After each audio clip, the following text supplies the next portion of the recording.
continue. Donc, mes chers collègues, nous passons maintenant de la théorie à la pratique, puisque après avoir entendu le professeur Libart, nous accueillons M. Michael Nathan, directeur du service d'information du gouvernement.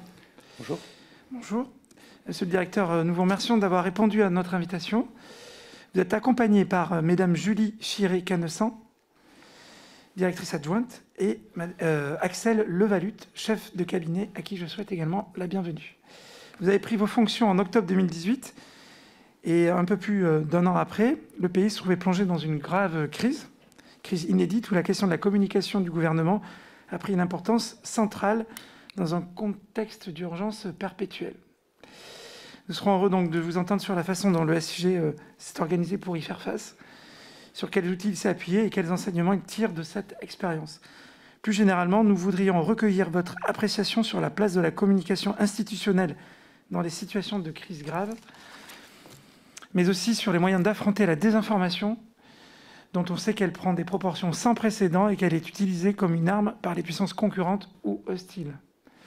Je vous propose donc de commencer par une intervention d'une dizaine de minutes. Ensuite, nous poursuivrons nos échanges sous la forme de questions et de réponses. Monsieur Michael Nathan, je vous laisse la parole. Merci beaucoup, messieurs les députés, de me recevoir et pour l'invitation. C'est évidemment à la fois un honneur d'être présent aujourd'hui et de répondre à vos questions, mais c'est aussi, je pense, une opportunité de clarifier un certain nombre de méthodes de fonctionnement qui ont été beaucoup utilisées pendant la crise, évidemment, et sur lesquelles on a beaucoup appris. Donc l'occasion m'est donnée de faire ce moment un peu à la fois d'arrêt et de regard en arrière sur ce que nous avons fait pour aussi optimiser les choses, je pense, dans l'avenir. Je vais commencer par un premier constat, en fait, qui n'est pas lié à la crise, mais plutôt au contexte de ce qu'est la communication institutionnelle et de comment elle a évolué, pour vous donner de la perspective sur comment finalement cette crise a influencé et influé sur la communication au quotidien. Bon, la communication publique fait face à des bouleversements majeurs depuis quelques années. D'abord sur l'environnement dans lequel elle se passe. En premier, cette révolution que tout le monde connaît, qui est la révolution numérique. Tout le monde a accès à tout moment. C'est évidemment impensif de le dire comme ça, mais sur la communication institutionnelle, ça change beaucoup de choses. Ça a évidemment changé la façon dont les acteurs institutionnels peuvent s'exprimer, mais aussi doivent s'exprimer.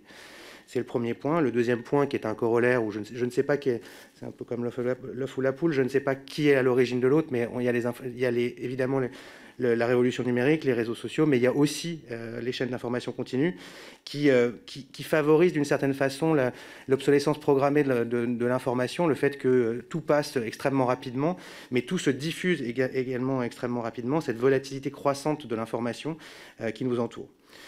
L'opinion publique, elle est aujourd'hui touchée évidemment par ces phénomènes et en particulier vous avez mentionné dans votre introduction, et je pense qu'on aura l'occasion d'y revenir, les phénomènes de désinformation et de manipulation de l'information. Derrière ces phénomènes, il y a les phénomènes finalement techniques, algorithmiques, de ces bulles informationnelles dans lesquelles des groupes s'enferment et qui permettent de diffuser des informations. Ça fait partie des éléments qui jouent sur l'évolution finalement de la communication. Et en conséquence de tous ces points, finalement, les Français qui ont transformé, enfin nos concitoyens qui ont transformé leur manière de s'informer, de communiquer, d'interagir entre eux, vis-à-vis des différentes instances, vis-à-vis des acteurs qui sont des relais d'information en général, et aussi, parce que ça a été un sujet dans le cadre de la crise, vis-à-vis des entreprises, puisqu'il y a aussi cette notion de la relation des acteurs intermédiaires. Donc, de façon, ça c'est assez conjoncturel, c'est le contexte dans lequel on vit, c'est l'époque dans laquelle on vit, c'est vraiment un constat, on doit l'adresser, mais de façon un peu plus structurelle, la communication institutionnelle, gouvernementale, a perdu d'une certaine façon sa capacité performative.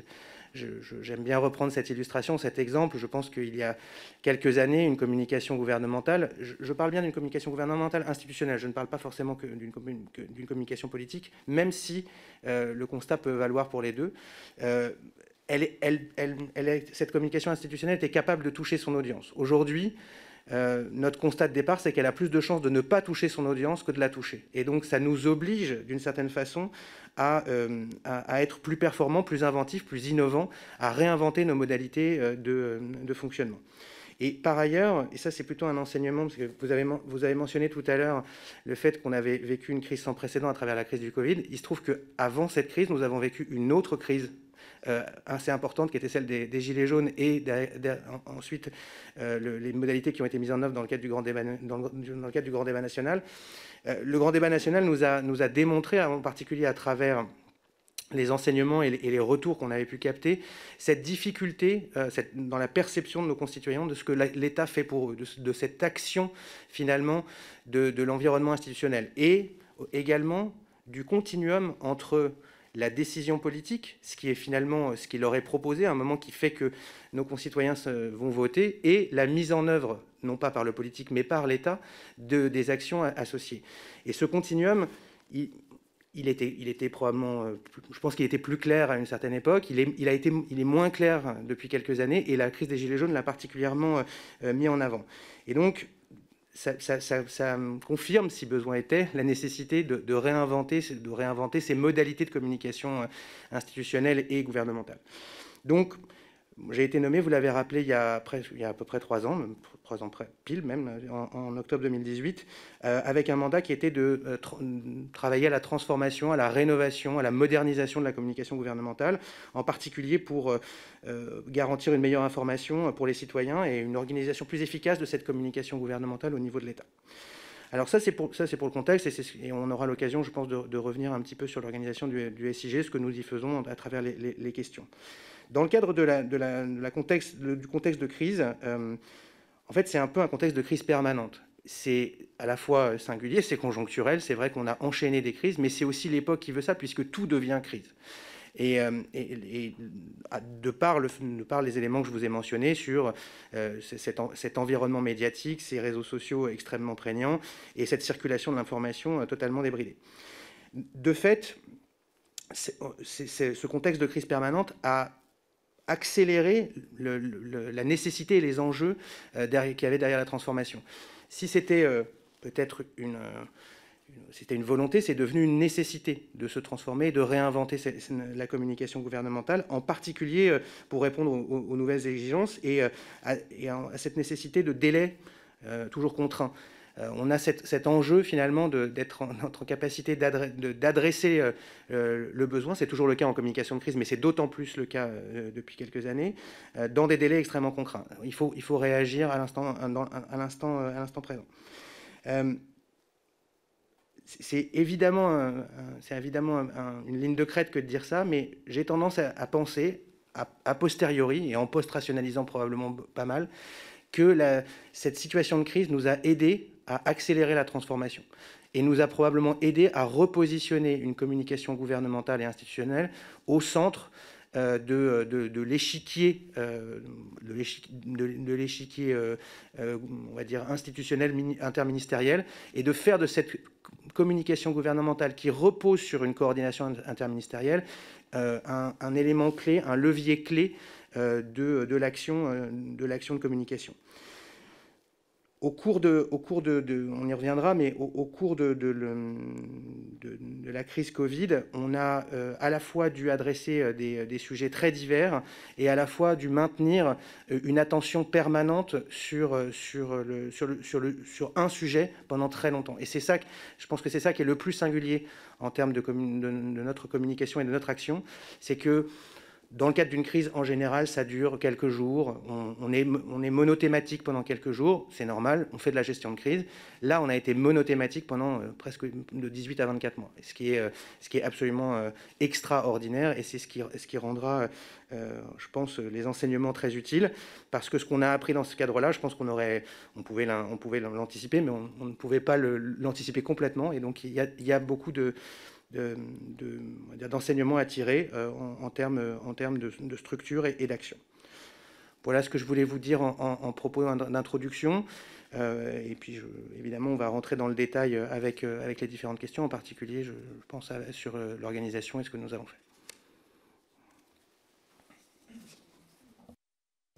fait. Écoutez, merci beaucoup, Monsieur Nathan, de cette introduction à nos débats. Effectivement, est-ce que j'ai quelques questions un petit peu d'ordre général, parce qu'en fait, aujourd'hui, donc on a la chance de vous avoir, mais peut-être on aimerait en savoir un petit peu plus sur ce que vous entendez, vous, par crise majeure, même si vous avez dit que tout sujet est crise, enfin, tout est potentiellement une crise, où vous avez à rebondir ou à travailler dessus ou à faire en sorte d'apporter des éléments de communication. Mais comment vous définissez une crise? Comment vous la cernez, vous la définissez et ensuite vous la traitez? Alors, bon, d'abord, il y a un élément structurel. La définition d'une crise peut appartenir à chacun. On peut tous se dire ce sujet est une crise, il est important, il faut le traiter comme tel ou pas. Dans l'organisation de l'État, il y a un certain nombre de leviers qui sont à disposition des décideurs et de l'exécutif pour acter le fait que l'on rentre dans une situation de crise et qu'il faut la traiter comme telle. Et c'est en particulier incarné par la décision qui est donnée au Premier ministre de déclencher le centre interministériel, enfin la cellule interministérielle de crise, qui est directement, dont les détails sont assez précis et qui est rattaché à un certain nombre de sous-entités, en particulier ce qu'on appelle donc CIC pour Centre interministériel de crise, CIC Communication, qui est l'antenne dédiée à la communication pour gérer de la crise. Donc, je dirais que on a rencontré un certain nombre de crises sur les 3 dernières années, qui sont de différentes natures, qui sont aussi de différentes tailles, la crise Covid étant la quintessence et la puissance absolue en termes de crise. Mais on a rencontré des crises plus localisées, je pense en particulier à la crise de Lubrizol, par exemple, qui était un sujet très important au niveau, qui avait en plus été géré au niveau territorial au début, puis qui est remonté en gestion nationale derrière. Je pense évidemment à des crises plutôt de sécurité intérieure avec les attentats, qui font partie malheureusement des choses qu'on a eu à traiter. Donc je dirais que la qualification de crise au sens de la communication, elle vient surtout, dans le cadre de l'État, vient surtout du fait que, quelque part, on a déclenché un processus à travers l'activation de la CIC pour mettre en œuvre un certain nombre de processus et de gestion. En particulier, la gestion coordonnée de la communication associée. J'aurai peut-être l'occasion d'y revenir, mais il y a vraiment de mon point de vue, de notre point de vue, et ce n'est pas qu'un jeu de mots, il y a une cohabitation entre la communication de crise et la crise de communication. La communication de crise, c'est la communication qu'on veut faire dans une situation de crise pour adresser les problématiques associées à la crise. Je prends l'exemple de l'incendie de Notre-Dame ou la crise de Lubrizol. Il faut donner de l'information en temps réel, expliquer où on en est, les pouvoirs publics doivent s'exprimer. Très bien. Et il y a la crise de communication, et je reprends l'exemple de Lubrizol, où à un moment, parce qu'il se passe quelque chose, la façon dont l'information circule, qui n'est pas forcément à l'origine une communication institutionnelle de l'État, fait qu'une crise commence à débuter. Je me rappelle toujours cet exemple dans le cadre de Lubrizol, où vous avez parlé de manipulation de l'information ou de désinformation. Le lendemain de l'incendie, une vidéo commence à circuler sur les réseaux sociaux, peut-être vous en rappelez, d'une image fixe de quelqu'un qui est en train de filmer un robinet. De ce robinet sort une eau noire, dont on ne connaît pas l'origine, on ne sait pas d'où vient la vidéo. Le commentaire, c'est « l'État nous dit que tout va bien, regardez ce qui sort de mon robinet ». On a une crise de communication qui commence. Ça n'est pas lié directement à ce qui s'est passé, il n'y a aucun lien qui permet de le démontrer, mais l'information circule. Et à partir du moment où l'information circule, il faut y répondre. Donc on a bien cette cohabitation entre on a une crise, il faut associer cette crise à de la communication. Je reprends mon exemple de Lubrizol, il s'est passé quelque chose, il y a un incendie, il faut dire où on en est, qu'est-ce qui est en train de se passer, qu'est-ce qu'on sait, etc. Les pouvoirs publics ont des choses à communiquer, et là on est bien dans de la communication de crise. Il y a un événement extérieur qui est en train de se passer et qui transforme cette situation en une crise de communication et qu'il faut traiter. C'est l'environnement dans lequel on vit qui fait ça aujourd'hui et qui nous oblige dans toutes les situations à avoir cette célérité, cette capacité à adresser les différentes thématiques et finalement à les anticiper autant qu'on peut. Donc, pour qualifier finalement une situation de crise, je voulais qualifier d'abord par le fait qu'à un moment, le politique prend une décision de le traiter comme tel. Et c'est surtout pour nous l'impérieuse nécessité d'une coordination encore plus forte pour s'assurer que la communication se fait de façon cohérente, structurée, homogène, et surtout qu'elle permet de répondre à ce que sont les attentes des audiences et du public.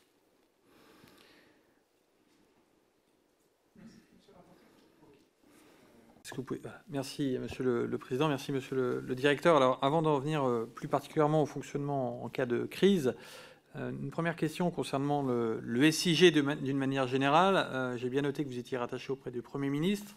Est-ce que vous pourriez nous préciser les moyens dont vous disposez en termes de nombre de collaborateurs et de budget pour qu'on puisse avoir une idée? Également l'articulation finalement du travail du SIG avec la communication, j'allais dire plus politique, même si je suis pas sûr que le terme soit vraiment bien choisi, mais en tout cas qui relève des cabinets ministériels, en tout cas la communication plus personnelle des membres du gouvernement. Comment vous articulez l'ensemble? Et enfin, je me pose une question concernant les médias que vous utilisez, les moyens de communication. Pour avoir été maire, je sais que ce qui est très apprécié dans une commune, c'est notamment le bulletin municipal. C'est ce rapport concret qu'on a entre la collectivité et les citoyens qui ont on va dire, une idée du fonctionnement de la commune ou d'une autre collectivité. Je m'étonne un peu finalement qu'au niveau national, on n'ait pas ne serait-ce qu'une newsletter mensuelle qui puisse faire l'objet d'un retour du travail du gouvernement, enfin quelque chose de récurrent qui puisse présenter cela. Est-ce que vous pourriez nous dire si ça existe et que je ne m'en suis pas rendu compte, ou si c'est un projet qui pourrait être mis en œuvre? Merci. Bon, merci pour ces questions. Donc, dans l'ordre, effectivement, on est un service rattaché au Premier ministre. Donc, on fait partie de ce qu'on appelle les SPM, services du Premier ministre. Nos missions, c'est pour répondre à la question sur la communication plus précisément. Nos missions, en fait, c'est trois grands métiers. Et d'ailleurs, c'est défini dans notre décret, mais la première mission du SIG, c'est la compréhension de l'opinion au sens large. Donc, à travers un certain nombre d'outils, je crois qu'on aura l'occasion de revenir un petit peu sur le sujet de l'un de ces outils, qui est celui qui fait souvent sur lequel on est souvent interrogé, que sont les sondages. Mais aujourd'hui, on n'utilise pas que les sondages pour comprendre l'opinion. On utilise à la fois les sondages, mais aussi la veille médiatique, l'analyse des réseaux sociaux et un certain nombre de données disponibles de façon publique qui nous permettent de comprendre les grands mouvements de l'opinion. Donc ça, c'est notre premier métier. Notre deuxième métier, c'est, vous connaissez probablement l'organisation ministérielle. Finalement, dans chaque ministère, il y a auprès du secrétariat général une direction de la communication. Le Matignon, le Premier ministre, a également une administration en charge de sa communication, c'est le SIG. Donc notre deuxième métier, c'est d'être en charge d'assurer la communication du Premier ministre, mais au sens... Je vais utiliser un mot qui est un anglicisme, mais au sens du back-office, c'est-à-dire que nous fournissons des outils de diverses natures, site internet, production de vidéos, etc., pour que le Premier ministre et ses équipes, son cabinet surtout, aient à sa disposition des outils qui lui permettent d'assurer sa communication. Le Premier ministre fait un déplacement, il a besoin d'un certain nombre d'images qui racontent ce déplacement, sur son intervention, ce qui va être dit. Il faut des moyens pour le faire, donc le SIG est là pour ça. Il y a à un moment une communication qui est faite, un article qui va être publié sur le site internet du gouvernement et qui permet de relayer l'information associée. Donc c'est un outil véritablement de back-office et de gestion. Ça, c'est notre deuxième métier. Notre troisième métier, qui est le métier sur lequel on a fait le plus d'évolution au cours de ces 3 dernières années, c'est que nous sommes en charge de la communication du gouvernement, de l'institution. Donc ça, c'est là où il y avait le plus de levier, puisque cette communication, s'entend derrière cette communication gouvernementale beaucoup de choses. On peut y mettre beaucoup de choses. Finalement, tout est rattaché au gouvernement, puisque que ce soit n'importe quel ministère, finalement, il a sa verticalité, il va travailler dans sa verticale et sur son axe, mais il va aussi être rattaché au gouvernement. Et quelque part, cette communication gouvernementale peut être plus forte plus importante si on cherche à faire une coordination interministérielle plus forte. Et c'est là-dessus qu'on a beaucoup travaillé ces 3 dernières années. C'est particulièrement vrai en cas de crise. Et c'est en ça que je vous disais que finalement la situation de crise permanente nous avait aidé à renforcer la communication gouvernementale et à travers cette coordination interministérielle spécifique qui est rendue obligatoire en cas de crise. Donc ce sont les 3 métiers du SIG, c'est les 3 axes sur lesquels on intervient le plus. Pour répondre à votre question sur l'information et le point qui est très juste d'ailleurs sur un peu cette météo du gouvernement, j'ai l'impression qu'il y a 2 questions dans votre question. Il y a comment est-ce qu'on arrive à communiquer vis-à-vis d'autres acteurs de l'État, je pense aux maires en particulier, et je crois qu'historiquement le SIG l'a fait. Le SIG ne le fait plus, mais je crois que le SIG l'a fait il y a quelques années, d'avoir cette newsletter, en tout cas, ou quelque chose d'apparenté. Il faudrait que je regarde dans les archives, mais c'est quelque chose dont on m'a déjà parlé, qui était envoyé. Alors, je ne sais pas si c'était uniquement au niveau des services déconcentrés de l'État ou si ça allait jusqu'au maire, mais en tout cas, il me semble que ça existait. Aujourd'hui, c'est un petit peu différent. On est plutôt sur un mode à disposition de tout le monde. Et c'est le site internet du gouvernement qui joue ce rôle. Alors vous allez me dire, c'est pas tout à fait la même chose. C'est pas la même chose d'aller sur le site du gouvernement que de recevoir une newsletter. Pour recevoir une newsletter, il faut que les gens s'y abonnent. Donc on a totalement cette ambition et cette vision. Et à nouveau, la crise Covid nous y a aidés. Pourquoi je dis ça ? À nouveau, c'est une anecdote que j'ai beaucoup utilisée, mais il se trouve que le site du gouvernement a été le site le plus visité de France pendant un certain nombre de jours. Et en particulier, il y a eu une journée, le jour de l'annonce du premier confinement. C'est pas spécialement glorieux, mais on a eu plus de visiteurs que Netflix pendant une journée sur le site du gouvernement. Bon, vous me direz, c'était quand même un peu particulier comme journée, mais ce qui est intéressant, c'est qu'une fois que vous avez créé cet usage, en dehors de cette journée-là, pendant toute la crise Covid, le site du gouvernement étant devenu le lieu d'information et de diffusion d'informations officielles relatives à des choses qui touchaient véritablement l'intégralité de nos concitoyens, il y a un usage qui a été pris. Et c'est un peu plus de 100 millions de visites à l'année aujourd'hui, le site du gouvernement. Donc ça reste une très grosse, c'est un très gros carrefour d'audience. Donc on a essayé de capitaliser au maximum sur finalement ce moment qui était singulier, sur lequel on a eu énormément de visiteurs sur le site, pour créer une forme de récurrence. Alors on n'a pas tout à fait le système de newsletter que vous décrivez, mais on a fait un système de notification sur le site internet. Alors vous savez, maintenant sur tous les sites, vous pouvez activer ou désactiver des notifications. C'est finalement la même approche que vous avez sur des terminaux mobiles. On l'a mis en place. C'est quelques dizaines de milliers, un peu plus, centaines de milliers maintenant de personnes qui reçoivent ces notifs qu'on peut déclencher à chaque fois. Et quand on veut donner une information sur une action gouvernementale, quelle qu'elle soit. Votre point reste néanmoins tout à fait valable. C'est-à-dire, est-ce qu'il y aurait du sens de créer cette action finalement d'envoi, de push vers nos concitoyens? Je pense que c'est tout à fait légitime. Encore faut-il créer l'envie, le besoin, que les gens s'abonnent. Et c'est là où on a un enjeu. Ouais. En tout cas, pour ma part, je pense que ce serait particulièrement utile parce que moi, avant d'être député, je ne suis pas allé une seule fois sur le site du gouvernement. Et il y a peut-être effectivement des circonstances qui rendent ce site plus attractif, mais je pense que ce lien récurrent n'existe pas, contrairement aux autres collectivités. Vous voyez, alors, mis à part les vœux du président de la République, des grands rites comme ça qui peuvent exister, et il me semble que l'établissement de ce lien régulier pourrait constituer une source de confiance, et que même si je vais vraiment plus loin dans ce qui serait mon cahier des charges ultime, il me semble qu'une communication régulière, ne serait-ce que mensuelle, avec une part réservée aux autorités déconcentrées de l'État, je pense au préfet ou même au maire, allons jusque dans l'absolu. Le maire est un représentant de l'État sur sa commune, c'est à ce titre-là qu'il est officier d'état civil, officier de police judiciaire. On pourrait imaginer, bien entendu, vous n'allez pas recevoir 38 000 mails par mois, mais on pourrait imaginer une interface où le maire met son petit message mensuel. Je pense que le citoyen qui recevrait cette information mensuelle, ce serait pour lui ou pas rien dans l'encart du maire si le maire ne met pas de message, quelque chose d'important. Et même en allant plus loin, je me demande si notre fonctionnement républicain ne devrait pas imaginer, y compris pour les maires, une sorte d'extranet où ils pourraient gérer eux-mêmes la communication vis-à-vis de leurs administrés. Et par ce fait, d'ailleurs, on pourrait avoir, non seulement je reçois la newsletter de ma commune, mais je reçois également la newsletter de l'État. Et ça nous amène progressivement à la situation en temps de crise, parce que la bonne communication en temps de crise nécessite d'avoir les bons canaux de communication que vous pouvez établir, j'allais dire, dès le temps de paix.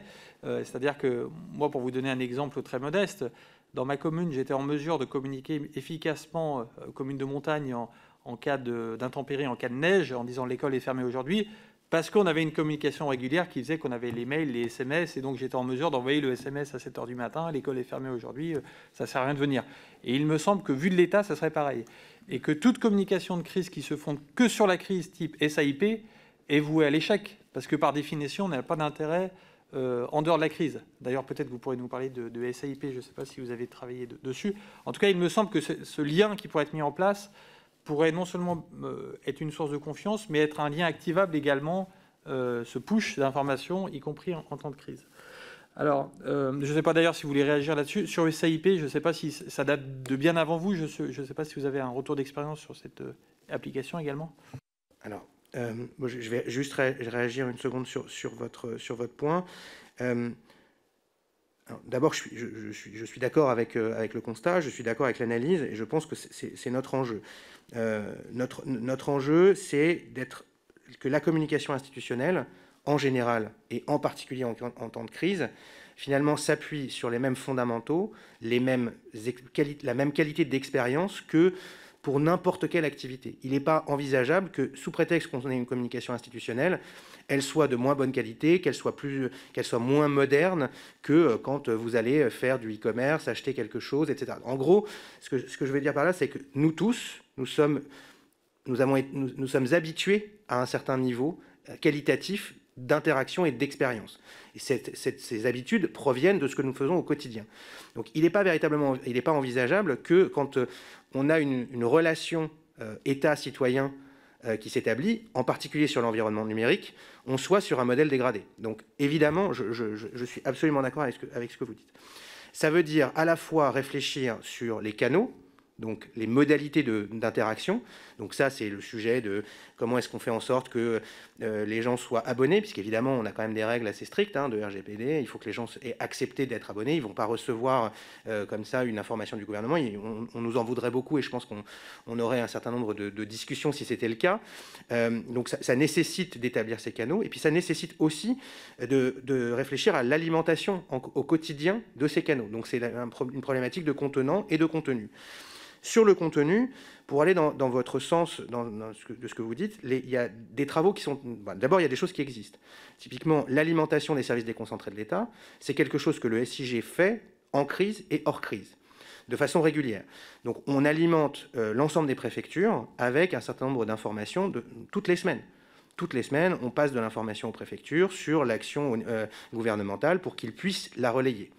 En crise, on passe sur un mode beaucoup plus récurrent, beaucoup plus fréquent, avec l'animation d'un ensemble de réseaux de communicants de crise dans les services en centrale et dans les services déconcentrés. Donc cette activité-là, finalement, qui consiste à dire on vous pré-package de l'information qui est prête à l'emploi et qui peut être réutilisée par chacun d'entre vous pour diffuser, selon vos propres canaux, puisqu'à la fin, finalement, la préfecture a le lien territorial et local, et donc c'est la préfecture qui va avoir un certain nombre de relais à sa disposition. Ça existe déjà. Troisième point, et j'en aurais terminé pour rebondir sur votre remarque, sur cette idée d'extranet et finalement de facilitateur, d'avoir des outils qui permettent finalement de le faire sans se poser trop de questions.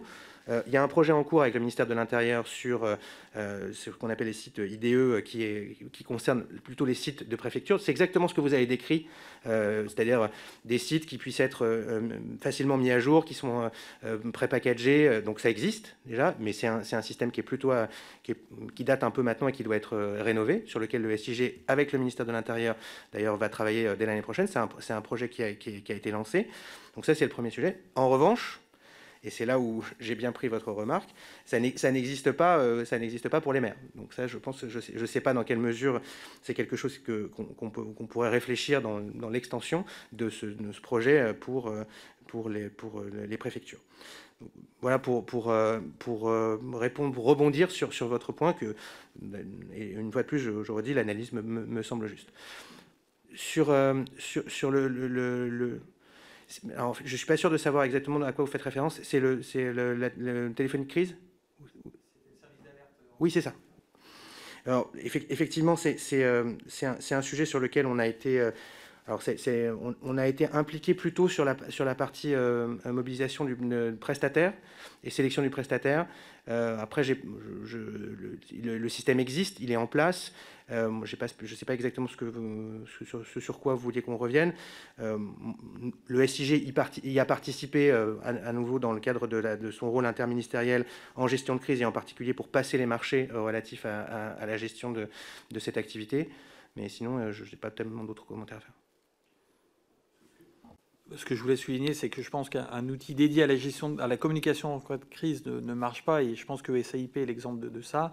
Et le deuxième point, en termes de canaux de communication de crise, je crois que le ministère de l'Intérieur travaille sur le broadcast SMS, c'est-à-dire sur la possibilité d'envoyer un SMS à une zone donnée, voilà, que d'autres pays l'utilisent, puisque même si on avait un outil de communication de crise avec une base de données avec tous les Français, on ne pourrait communiquer qu'à ceux qui sont inscrits, et ce qui compte, c'est aussi de savoir ceux qui sont à l'instant T sur la zone, y compris des touristes qui sont sur la zone, voilà, pour bien cibler la communication. Mais voilà, mais je pense qu'il y a un sujet quand même sur voilà, la communication récurrente, et quand je vois par exemple qu'il y a 30 millions d'utilisateurs de France Connect, par exemple, je trouve qu'il ne serait pas exagéré avec un opt-out de se servir de cette base pour une fois par mois communiquer auprès des citoyens et de manière proactive. Alors progressivement, avant d'arriver aux crises majeures, on va parler un peu de la crise, puisque on dit souvent dans les armées qu'on est passé d'un contexte de paix, crise, guerre vers un contexte de compétition, confrontation, affrontement. En gros, on ne connaît plus le temps de paix. On est dans un monde aujourd'hui de compétition permanente, y compris avec nos compétiteurs stratégiques ou les menaces qu'on peut avoir en interne. Voilà. Et donc, j'aimerais... vous avez dit que vous aviez une mission, finalement, d'analyser en permanence l'évolution de l'opinion publique et du contenu des médias. Et donc, j'ai entendu parler très brièvement du baromètre et également d'un outil que vous êtes en train de mettre en place, Kantar, si j'ai bien compris, dont j'ai bien compris... qui est enfin, c'est plutôt une société qui va peut-être bénéficier du marché, qui va permettre de mesurer l'impact médiatique des actions de l'exécutif. Donc finalement, hors crise, j'allais dire, comment en permanence vous arrivez à objectiver l'état de l'opinion sur l'action du gouvernement ou sur les mesures qui sont prises voilà. Alors, on a une myriade d'outils pour nous permettre d'analyser l'opinion. Donc, déjà, de base, et ça a été une des transformations importantes du SIG sur les 3 dernières années, on part d'un constat qui est que les outils d'analyse de l'opinion au sens sondage du terme fonctionnent. C'est des outils sur lesquels on a du recul, c'est méthodologique, on sait faire du retraitement statistique, c'est quelque chose qui est assez performant, sur lequel on a différentes natures de sondages. On a des sondages dits quantitatifs, donc c'est des questions fermées, on a des sondages qualitatifs, c'est des questions ouvertes avec des verbatims, qui nous permettent finalement d'adresser une perception sur un sujet donné. Mais la limite du sondage, quand bien même on fait un échantillon représentatif, on utilise un échantillon représentatif, donc qui est d'un point de vue méthodologique assez fiable, la limite du sondage, c'est que c'est un instantané. Vous prenez une photo à un instant donné. Donc, je pense que dans un contexte où la vélocité de la diffusion de l'information, la façon dont l'information circule s'est énormément accélérée, l'impact sur le changement finalement de perception et d'opinion est beaucoup plus fort. Donc le sondage reste un outil important et le SIG en fait de différentes natures. On fait ce qu'on appelle des questions d'actualité toutes les semaines. On analyse l'actualité sur la base de questions fermées toutes les semaines. On fait des sondages spécifiques sur une thématique ou sur une autre de façon régulière, ce qu'on appelle des sondages ad hoc. On analyse également et on fait des synthèses de l'ensemble des sondages publiés qui sont donc à disposition de tous. Alors, il se trouve qu'on a des abonnements pour les avoir à disposition, mais ce n'est pas nous qui les finançons. Ils sont disponibles pour tout le monde. L'ensemble de ces informations nous donne une vision de la perception par l'opinion d'un certain nombre de questions. Mais c'est un instant donné. Donc on considère aujourd'hui que ces sondages sont très utiles, mais ne sont pas suffisants pour avoir une vision exhaustive. Donc on va les coupler avec une autre nature de questions. Donc ça, c'est des questions dites sollicitées. En fait, finalement, c'est une expression qui est sollicitée. Vous posez des questions à des gens. On va les coupler avec une analyse de réactions spontanées. Et ça, les réseaux sociaux, de ce point de vue-là, nous donnent une information.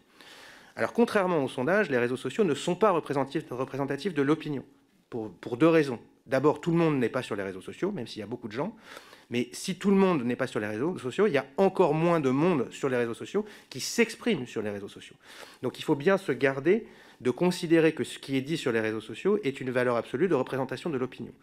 En revanche, ce qui est très intéressant, c'est de regarder l'aspect vectoriel de ce qui se passe sur les réseaux sociaux. Ce que j'appelle l'aspect vectoriel, c'est finalement la direction. Quand quelque chose commence à... C'est le signal faible, quand il commence à y avoir une thématique qui prend, avec en même temps un recul avec des échelles, et c'est ce qui me permettra de faire la liaison avec votre question sur l'unité de bruit médiatique et l'attribution du marché en cours. On a besoin d'échelles pour se dire, OK, il est en train de se passer quelque chose sur une thématique, à quel niveau ça se situe? Qu'est-ce que ça veut dire d'avoir, je ne sais pas, 5 000 tweets, 10 000 tweets, 50 000 tweets, 1 million de tweets sur une thématique? Je parle d'un tweet, mais ça peut être un engagement sur un réseau social type Facebook, sur Instagram, sur le nombre de vues d'une vidéo sur YouTube, etc., etc. L'ensemble de ces informations nous donne des indicateurs sur ce qui est en train de se passer. En croisant ça également avec la prise de parole des médias sur une thématique, on voit bien les variations qui peuvent se passer. Et évidemment, tout est corrélé. C'est-à-dire que, je vous disais tout à l'heure, je ne sais pas quelle est l'œuf ou la poule, c'est exactement la même problématique. Qu'est-ce qui déclenche une prégnance particulière d'une thématique? Est-ce que c'est les médias qui s'en emparent? Est-ce que c'est les réseaux sociaux qui s'en emparent d'abord? Est-ce que c'est l'un qui alimente l'autre? Comment ça alimente l'opinion? Tout ça est évidemment tout à fait lié.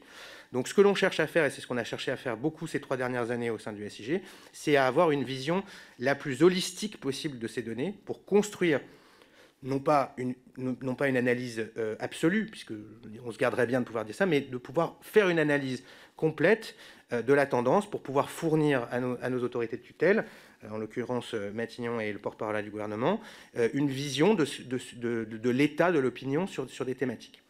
Dans le cadre de ces différents outils, il y a, pour mesurer en particulier l'activité dans les médias, on a défini, et c'est le SIG qui l'a défini il y a de nombreuses années, bien avant mon arrivée, un indicateur qui s'appelle l'unité de bruit médiatique, ce qu'on appelle les UBM. Donc l'unité de bruit médiatique, c'est une unité de bruit médiatique, c'est le nombre de fois où une personne est exposée à un sujet pendant une journée. Et donc ça nous permet d'avoir finalement, voilà, c'est une unité de mesure. Cette unité de mesure, elle a été développée depuis de nombreuses années. Le marché, en fait, existe depuis de nombreuses années. Il était dernièrement attribué à Kantar. Et il a été comme régulièrement, nos marchés arrivent à échéance.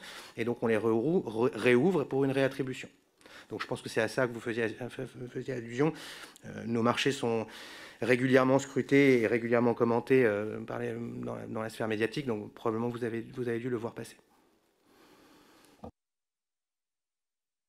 Et d'ailleurs, ça me fait penser à, comme on parle de marché, ça fait penser, alors, sauf si j'ai mal entendu, mais je crois que vous n'avez pas répondu à ma question concernant le budget du SIG. Je ne sais pas si vous êtes en mesure de donner un budget consolidé, pour avoir une idée de l'ordre de grandeur. Hein. C'est toujours intéressant de regarder ça. Et deuxième question, vous savez que le service Viginum a été lancé récemment. Et finalement, quand vous faisiez la description de dire, nous, on est chargé d'une certaine manière d'analyser dans le bruit médiatique quelles sont les tendances, quelles sont les choses qui peuvent se démarquer, j'avais l'impression d'entendre parfois un recoupement avec ce que fait Viginum, si j'ai bien compris, qui est finalement de détecter également quelles tendances peuvent être causées par des ingérences étrangères qui peuvent activer des mécanismes de grande ampleur pour pousser une idée. Donc Viginum est rattaché au SGDSN, donc au Premier ministre comme vous. Et donc finalement, quelle est la différence fondamentale de vos activités et comment tout ça va s'articuler? Parce que finalement, vous allez travailler sur le même champ informationnel avec peut-être des outils similaires, mais qu'est-ce qui fondamentalement vous différencie? Alors, D'abord, pardon, effectivement, j'ai pas répondu. Donc, le SIG est doté d'un budget d'environ 12 millions d'euros.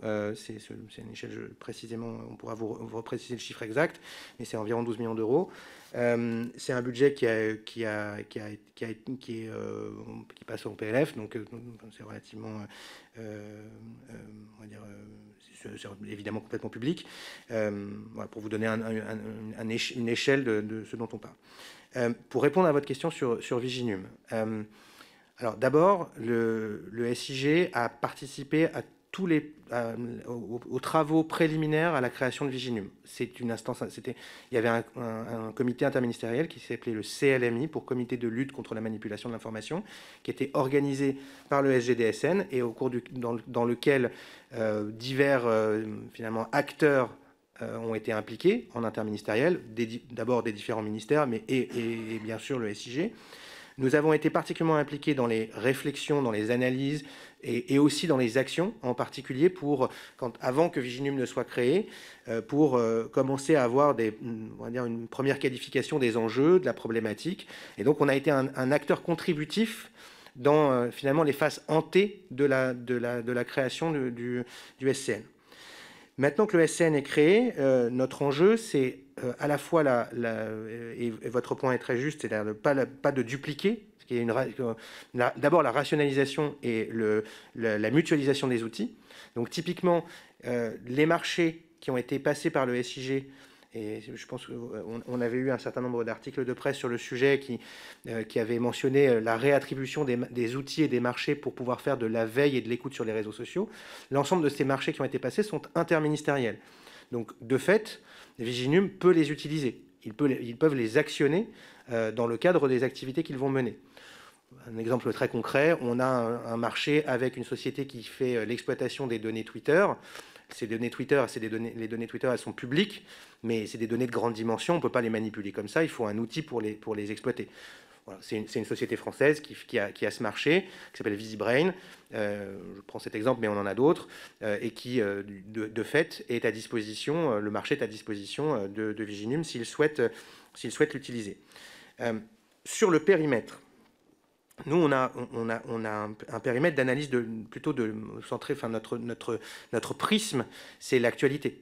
On regarde des thématiques d'actualité en lien avec évidemment l'activité gouvernementale. C'est ça qu'on regarde. Évidemment, quand on commence à rentrer sur des problématiques de crise, on va rentrer par le prisme de la crise. Mais notre sujet reste principalement l'analyse de l'actualité, l'analyse des tendances par rapport à l'activité gouvernementale. Le sujet de Viginum, et c'est très, très qualifié, hein, le préfet Bouillon le redit à chaque fois quand il explique ce qu'est le rôle de Viginum, c'est vraiment d'être en capacité d'identifier des tentatives d'ingérence étrangère avec des buts de manipulation par une structure étatique sur le territoire national. Donc c'est un périmètre qui est très structuré pour eux, et je pense que c'est particulièrement important, même si la porosité de l'information aujourd'hui et des réseaux sociaux rend cette tâche particulièrement compliquée. Donc je ne veux pas me prononcer à leur place, mais il me semble que leur champ est très défini. Et je pense, de fait, leur sujet, ce sujet-là et cette approche-là va être menée par eux et pas par le SIG. Je pense qu'il serait tout à fait malvenu et inadapté que le SIG le fasse. On est un organe de communication et d'information, c'est pas à nous de faire ça. Donc finalement, si je résume, vous avez le même terrain de jeu, voire les mêmes outils, mais des objectifs différents qui font que dans les méthodes d'investigation, vous vous intéresserez à des choses différentes tout en ayant la même matière à l'origine. La matière est très vaste. La matière est très très vaste. Elle est immense en fait. Le périmètre de jeu est infini quasiment. Donc on ne va pas chercher la même chose en tout cas. Et là où j'aurais dû le dire, et vous avez raison, je précise, votre point est très important, les méthodes d'investigation ne sont pas les mêmes. Je veux dire, nous n'avons pas de méthodes d'investigation, enfin les méthodes d'investigation dont va disposer Viginum, que je ne connais pas spécialement d'ailleurs, me semblent être d'une autre nature que celles que nous utilisons nous pour pouvoir recouper des informations liées à l'actualité. Ok, donc j'en viens à une question. Je parle sous votre... Est-ce que finalement, par contre, le SIG peut être un effecteur de quelque chose qui serait décelé par Viginum, dans le sens où si Viginum détecte une opération massive de désinformation, par exemple, Il y a bien entendu plein d'effecteurs possibles suite à ça, notamment au niveau diplomatique, au niveau d'actions que la France peut être en mesure de mener, mais il y a également une action sur le champ de la communication pour rétablir la vérité. Donc je suppose que le SIG pourrait être sollicité par Viginum pour rétablir la vérité. Et deuxième question, on est dans des champs où l'information est immédiate quasiment, où le fait de ne pas donner la bonne information dans les heures qui suivent peut être suffisante pour perdre la bataille déjà, puisque la propagation sur les réseaux va très vite. Et donc finalement, quel est le dispositif? Est-ce qu'il existe un dispositif H24 du SIG pour être en mesure de délivrer le bon élément, peut-être pas H24, mais y compris en tout cas les week-ends et jours fériés? Alors la réponse est oui et oui. Donc ce que vous avez dit est juste. Donc d'ailleurs nous travaillons avec Viginum. On fait partie. Donc un certain nombre d'instances ont été créées en même temps que Viginum, avec dans la continuité du CLMI, le CLMI, entre autres le CLMI dit décisionnel, qui est une instance qui permet finalement de mettre en œuvre, de prendre des décisions et de les mettre en œuvre. Et le SIG va forcément faire partie des canaux, comme vous l'avez dit, qui peuvent être activés. C'est des canaux qui sont de différentes natures en fonction, finalement, de la menace ou de la situation. Évidemment, il y aura le levier diplomatique, en premier le levier politique, le levier diplomatique, et effectivement, le levier communicationnel à des fins d'information. On peut imaginer qu'à un moment, on ait besoin de rétablir une vérité, et dans ce cadre-là, une communication officielle et institutionnelle prend tout son sens. Donc ça c'est une certitude. Le SIG, par définition, dans son activité, a un mode de fonctionnement permanent. Alors, est-ce que c'est 24 heures sur 24, 7 jours sur 7? La réponse est non, dans le sens où on n'a pas des gens qui sont en veille 24 heures sur 24. En revanche, on a des gens d'astreinte tous les jours. On a des gens qui travaillent la semaine et le week-end. Ça fait partie de notre activité, en particulier sur les modalités d'analyse et de détection d'une tendance sur les réseaux sociaux, en particulier sur l'actualité, mais aussi dans notre capacité à produire des actions de communication quand on en a besoin. Et je pense en particulier aux situations de crise, où évidemment il nous est arrivé à de très nombreuses reprises de le faire en dehors des horaires de bureau et le week-end. Donc, ça fait partie finalement de notre activité, ça fait partie de notre ADN à travers d'une organisation ad hoc, évidemment, comme vous pouvez l'imaginer. Oui, j'avais beaucoup de questions, mais en fait, soit vous y répondiez avant, soit monsieur le rapporteur les posait également. Non, moi je voulais peut-être juste revenir sur vos propos introductifs, lorsque tout à l'heure vous disiez que vous avez plus de chances de ne pas toucher votre audience que l'inverse. Comment on travaille avec cette idée-là de se dire qu'on va finalement parler à pas grand monde, enfin pas grand monde, mais à moins de monde que ceux qu'on aurait souhaité? Comment on fait? Alors, je suis parti du constat qu'on avait moins de chances de toucher l'audience que de la toucher. Ça, c'est notre point de départ. Mais je ne vois pas du tout ça comme une fatalité, et je pense que justement, on a des leviers pour inverser cette tendance, et qu'on a des leviers, et j'ai tendance à penser qu'on a un peu réussi à inverser cette tendance et qu'on a réussi à toucher notre audience à plusieurs reprises. Alors comment on fait? Déjà, je vous l'ai dit, c'est une combinaison à la fois de contenu et de contenant. On a évidemment un sujet de contenant, de canaux de diffusion. Ces canaux de diffusion, ils doivent être à la fois forts et puissants. C'est tout l'enjeu d'arriver à avoir une communication qui se fasse à large spectre et en particulier qui n'adresse pas que un environnement on va dire de relais presse ou un environnement médiatique parisiano-centré. On a besoin de toucher tout le monde, donc il faut qu'on soit en capacité d'avoir cette audience très large, de toucher cette audience très large, des canaux qui les touchent, et le numérique permet ça. Donc c'est notre premier enjeu, et je pense qu'on a fait beaucoup de progrès sur le sujet, a été de moderniser et de développer cette présence à la fois sur les réseaux sociaux et du site internet du gouvernement. J'y reviens, je sais que j'ai bien noté votre retour tout à l'heure. C'est vrai que naturellement tout le monde n'allait pas sur le site du gouvernement, en tout cas ne tapez pas gouvernement sur Google, mais dans la barre de recherche. En revanche, le fait d'avoir mis de plus en plus d'informations que les gens cherchent et d'avoir fait en sorte que le site du gouvernement remonte en premier a fait qu'on a eu pas mal d'audience. Donc c'était déjà une première façon finalement de répondre à la problématique. Absolument, c'est une problématique de référencement, absolument. Le deuxième point, c'est comment est-ce qu'on exploite au mieux ce qu'est la nature finalement de la structure de l'État, c'est-à-dire une structure très puissante, avec de très nombreux relais, mais qui, on va dire organiquement parlant, naturellement parlant, ne capitalise pas sur ce que sont ses forces, c'est-à-dire la ramification. Qu'est-ce que je veux dire par là?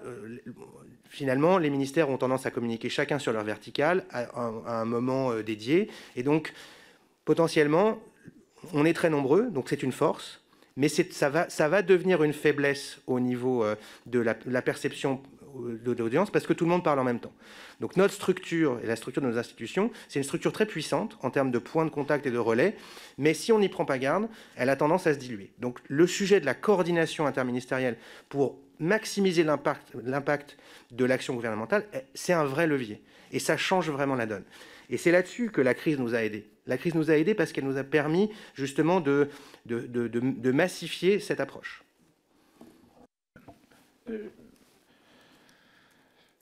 J'avais une question par rapport à ça, sur cette coordination qui est essentielle.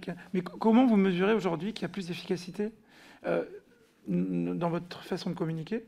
Et deuxièmement, quel est le taux de fréquentation d'un site, du site du gouvernement par jour? Combien il y a de personnes qui vont, sachant qu'il y a à peu près 700 000 à 800 000 spectateurs de Cyril Hanouna tous les soirs?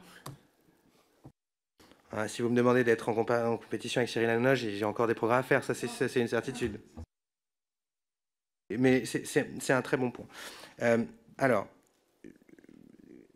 la première question que vous m'avez posée, c'était... La question, c'était comment vous arrivez, vous, alors, au-delà de la coordination, comment vous montrez l'efficience et l'efficacité, finalement, de cette coordination, en fait? On mesure régulièrement, de façon très régulière, on mesure finalement ce qui est retenu par nos audiences de l'activité gouvernementale. Quand on voit revenir une thématique sur laquelle on a particulièrement poussé, on se dit assez logiquement qu'il y a une partie de ça qui est liée à notre activité. Je vais vous prendre deux exemples. Le plan France Relance, sur lequel on a travaillé pendant presque, ça fait des mois qu'on travaille dessus. On a travaillé dessus pendant une période où il n'y avait absolument pas de place pour faire émerger cette thématique dans l'actualité. On a parlé Covid pendant des mois et il n'y avait donc absolument pas d'espace pour parler du plan France Relance. La victoire pour nous, ça a été de réussir à maintenir de façon régulière tous les mois une présence et une présence de France Relance à la fois dans les médias, donc en reprise dans la presse quotidienne régionale, dans la presse nationale, sur les réseaux sociaux, la thématique du plan France Relance, alors que normalement, un plan de cette nature, on en a vu fonctionner un certain nombre, apparaît au moment où il est porté par le politique, puis disparaît d'un point de vue de son impact médiatique. Ça, c'était une façon pour nous de le mesurer. Et un sous-jacent de ce plan, et là, moi, je rends hommage véritablement aux différents ministères qui ont travaillé dessus, hein, bien sûr, parce que ça a été une coordination interministérielle. Le plan Un Jeune, Un Jeune, une solution. Un Jeune, une solution, c'est très, très intéressant, puisque on a mesuré sur Un Jeune, une solution, c'est 65% de la population cible qui connaît cette plateforme, qui connaît cette marque, en fait, et qui la rattache à une action du gouvernement. Ce qui est particulièrement important, parce qu'on a toujours cette problématique de réattribution de l'action de l'État à l'État. Donc ça, pour nous, c'est un indicateur. Alors, tout ne fonctionne pas aussi bien, hein. Il faut être honnête, il y a des choses sur lesquelles on arrive à avoir de l'impact, on arrive à avoir de la lisibilité, et d'autres sur lesquelles on en a moins. Mais ça, typiquement, c'est des indicateurs qu'on se fixe, sur lesquels on a des objectifs quand on commence à structurer des dispositifs de communication. Quand on réfléchit sur le plan France Relance, on se dit quelle est notre problématique? Notre problématique, c'est qu'on parle de 100 milliards d'euros. 100 milliards d'euros, personne ne sait ce que ça veut dire. Ça ne parle à personne. Donc comment est-ce qu'on va faire en sorte que les gens, vous, moi, qu'ils comprennent ce que ça veut dire? Donc on va leur raconter le plan France Relance autrement. C'est de la communication, on va la localiser, la territorialiser, la rendre palpable. Ça a été la stratégie qu'on a suivie d'un point de vue du dispositif de communication. Et donc, derrière, on a des indicateurs pour voir si on a réussi ou si on n'a pas réussi. Et donc, c'est la façon dont on le mesure. Alors, pour répondre à votre question, quelle force de frappe on a par rapport à Cyril Hanouna? Alors, oui, mais je suis absolument d'accord. Et c'est une problématique qu'on a au quotidien. Et je dirais que c'est vrai pour Cyril Hanouna, mais c'est vrai pour les chaînes d'info continue. Finalement, c'est vrai pour tous ces médias alternatifs. On a multiplié par 10 le nombre d'abonnés aux réseaux sociaux du gouvernement. Voilà. C'est un indicateur pour moi qui, en l'espace de 18 mois, on a fait x10. On est présent sur l'ensemble de ces réseaux sociaux. On n'est pas uniquement présent sur Twitter, qui est un média dont on pourrait, on se dirait, c'est super, on a vachement augmenté. On est présent sur Twitter, on est présent sur Instagram, on est présent sur Facebook, on est présent sur TikTok, on est présent sur Snapchat, on est présent sur YouTube, évidemment. Cette présence-là, et évidemment, je vous donne ces exemples-là en référence et à la façon dont un animateur comme Cyril Hanouna arrive à activer des communautés qui viennent le voir à la télé, mais qui vont aussi le voir beaucoup sur d'autres médias. Je pense que notre enjeu, c'est d'être capable d'utiliser les mêmes méthodes. Les mêmes méthodes, c'est produire beaucoup de contenu, publier beaucoup de contenu, avoir des canaux qui sont des canaux que nous maîtrisons, sur lesquels nous avons la main et que nous pouvons alimenter en permanence. Après, est-ce qu'il y a une stratégie éditoriale? Et là, fondamentalement, on n'est pas... le gouvernement n'est pas un acteur éditorial comme une chaîne de télé ou comme un programme de divertissement. Bien sûr que non. Mais en revanche, on s'adapte en permanence à nos canaux et à nos audiences. Et si vous regardez la façon dont on traite à la fois, d'un point de vue de la stratégie éditoriale, à la fois la partie écriture, mais la partie production de vidéos, on est complètement dans des codes de production de flux. Je terminerai là-dessus. Un exemple pour moi, c'est que on s'est doté au sein du SIG de capacités de production en continu de contenu, type de contenu vidéo. On a des gens qui font du montage, qui vont filmer au quotidien, tous les jours, pour alimenter les réseaux. Allez, moi j'en profite pour une dernière intervention avec deux aspects. Déjà pour vous encourager dans la communication territorialisée, parce qu'effectivement 100 milliards d'euros, ça veut rien dire. Et je pense qu'il y a deux axes d'effort sur lesquels sans doute on peut encore avancer.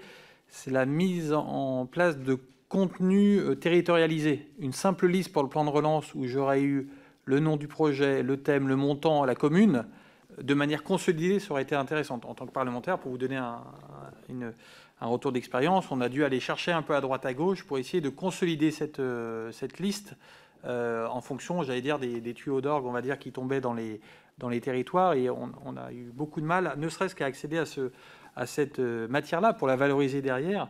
Et je pense qu'il y a un travail également d'accompagnement des autorités déconcentrées de l'État.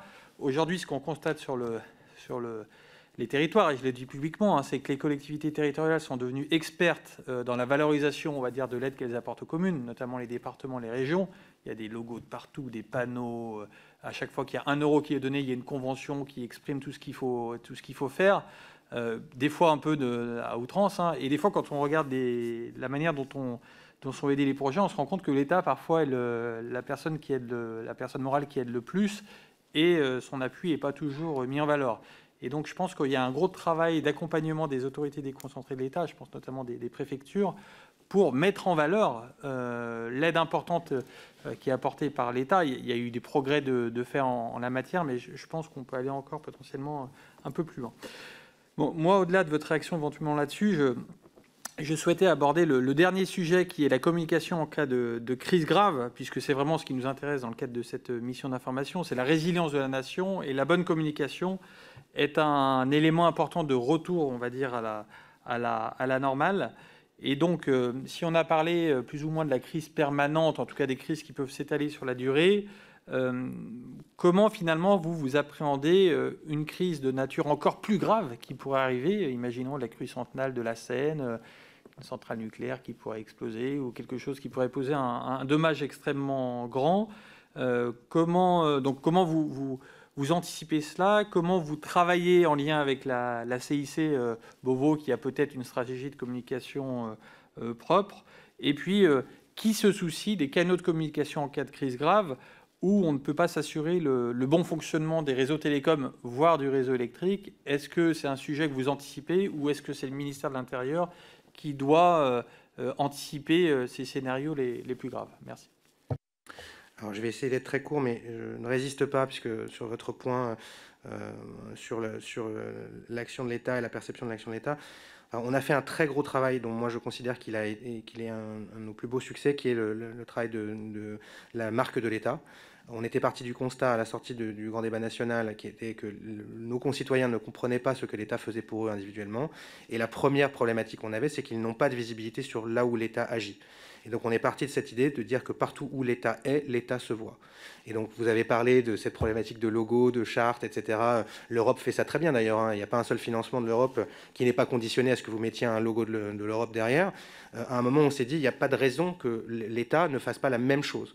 Et donc, à la fois, on l'a fait de façon globale. Donc, vous avez peut-être vu, on a retouché le bloc-marque, la Marianne, la façon de... C'était un travail graphique, mais fondamentalement, notre enjeu, c'était de dire qu'il fallait qu'on soit capable d'avoir une homogénéité pour que nos concitoyens perçoivent l'action d'État et ne le voient pas uniquement comme un État collecteur, c'est-à-dire uniquement associé aux amendes d'un côté ou aux impôts de l'autre, mais bien sur l'ensemble de ces dimensions. Je ferme cette parenthèse, mais pour vous dire que non seulement je suis d'accord avec vous, mais je crois qu'on a fait un certain nombre de progrès. Alors probablement pas assez, puisque il y a des choses que vous n'avez pas vues, mais voilà, je pense que... Nécessaire, mais jamais suffisant. C'est absolument. Pour répondre à votre dernière question, et je pense que c'est évidemment le cœur de notre sujet, la problématique de la communication en crise majeure, c'est que je pense que là où on a eu finalement, on a des leviers d'optimisation, et on l'a vu dans le cadre de la crise Covid, c'est sur la gouvernance. C'est-à-dire comment on fait en sorte que, évidemment, on a la structure de CIC, la CIC Communication, et le SIG, dans le cadre de cette CIC Communication, a un rôle très clair. Il est conseil du ministère qui est référent. Donc, quand c'est une crise de sécurité intérieure, c'est le ministère de l'Intérieur, évidemment, mais quand c'est une crise écologique, c'est le ministère de la Transition écologique et solidaire. Quand c'est une crise sanitaire, c'est le ministère de la Santé, etc. Donc, nous, on intervient comme conseil pour définir les stratégies de communication en tant qu'expert, et on intervient en tant que, on va dire, bras armé, d'une certaine façon, pour massifier la communication à travers la coordination interministérielle. Donc, c'est à travers nos réseaux et nos process que l'on va retransmettre l'information et la communication. Dans le cadre de la crise Covid, on a d'abord eu une singularité qui était liée à une décision politique, qui est que la CIC en tant que telle n'a pas été activée immédiatement. Et par ailleurs, la durée de la crise a fait que la CIC, elle est prévue pour un temps donné, d'une certaine façon. Là, on est passé dans un mode de CIC permanente, avec des nouvelles instances qui se sont créées, et qui nécessitent de réfléchir à la bonne façon d'optimiser la prise de décision et le fait d'acter les stratégies de communication. Les stratégies de com ont été discutées au plus haut niveau de l'État, y compris en Conseil national de défense et de sécurité nationale. En CDSN, c'est arrivé à plusieurs reprises qu'il y ait des points de communication, puisqu'on était dans des enjeux, je pense en particulier sur le fait de faire respecter les gestes barrières, la décision du confinement évidemment, mais évidemment aussi la partie campagne vaccinale. C'est des sujets qui ont été décidés à ce moment-là. Et je pense que notre enjeu, c'est d'optimiser ces process de décision sur qui prend la décision, qui soumet une stratégie, qui acte cette stratégie et qui la met en œuvre. Et donc, comme c'est un groupe qui doit faire ça, on a des leviers d'optimisation en termes de gouvernance. Ça, c'est mon premier retour. Le point sur qu'est-ce qui se passe en cas de crise majeure où il n'y a plus de communication, oui, c'est une responsabilité à la fois du ministère de l'Intérieur, mais aussi de certains services du Premier ministre. Je crois que vous avez reçu Nadi Bouana récemment dans le cadre de ces auditions sur la partie résilience des réseaux de l'État. On a un sujet autour de ça, évidemment. Donc, ce n'est pas spécialement la responsabilité du SIG. En revanche, ce sur quoi on va travailler, c'est sur la réflexion autour de quelle typologie de messages il faut qu'on soit en capacité de diffuser dans ces moments-là. Et ça, c'est les exercices que l'on fait de façon régulière qui nous permettent d'anticiper ces situations. Vous avez parlé j'espère qu'on ne rencontrera pas ce type de crise, mais accident nucléaire, etc. On fait régulièrement et on participe régulièrement aux exercices qui sont organisés par le SGDSN sur ces thématiques. La communication de crise ne s'improvise pas d'un point de vue structure et process, donc il faut qu'il y ait des organisations qui soient définies. Elle ne s'improvise pas aussi non plus sur les situations à rencontrer. Plus on aura la capacité d'anticiper ces situations, d'avoir finalement, de s'être exercé à ces situations, et plus on sera efficace le moment venu. Je pense que c'est un de nos leviers et sur lesquels il faut qu'on embarque un maximum d'acteurs de l'État. Très bien, merci, monsieur Nathan. Je vous remercie beaucoup. Merci pour votre beaucoup. écoute. Merci.